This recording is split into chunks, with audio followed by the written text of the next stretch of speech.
আল্লাহ তাআলা আসমানের তারকা সম পরিমাণ পাত্র হাউজে কাউসারের পাড়ে সাজিয়ে রেখেছেন।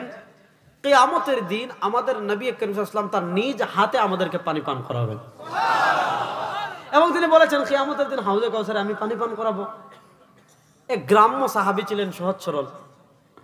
তিনি জিজ্ঞেস করলেন, ইয়া রাসূলুল্লাহ, আপনি কিয়ামতের দিন হাউজে কাউসারে পানি পান করাবেন, ভালো কথা। আপনি আবু বকরকে চিনবেন, তাকে আপনি দেখেছেন। আপনি ওমরকে চিনবেন, তাকে আপনি দেখেছেন। আপনি উসমানকে চিনবেন, তাকে আপনি দেখেছেন। আপনি আলীকে চিনবেন, তাকে আপনি দেখেছেন। ইবনে মাসউদকে চিনবেন, তাকে আপনি দেখেছেন। সাহাবায়ে কেরামকে চিনবেন, তারা আপনি তাদেরকে দেখেছেন। অথবা সাহাবায়ে কেরাম আপনাকে চিনবে, তারা দুনিয়াতে আপনাকে তো এক মুহূর্ত হলেও দেখেছে। কিন্তু কিয়ামতের দিন তো খালি আপনার উম্মাহ উঠবে না, কিয়ামতের দিন তো শুধু মুহাম্মদ সাল্লাল্লাহু আলাইহি ওয়াসাল্লামের উম্মতরা উঠবে না। এমন কোন নবী নাই যা আন-নবী ওয়া মাআহু সালাসান ওয়াসনান, হাদিসে আসছে কিয়ামতের দিন এমন নবী উঠবেন যার সাথে 2 জন উম্মত, 3 জন উম্মত, 4 জন উম্মত, 5 জন উম্মত, এরকম 1 2 3 4 5 6 হাজার, 2 লাখ, 3 লাখ, 5 লাখ, 10 লাখ, 20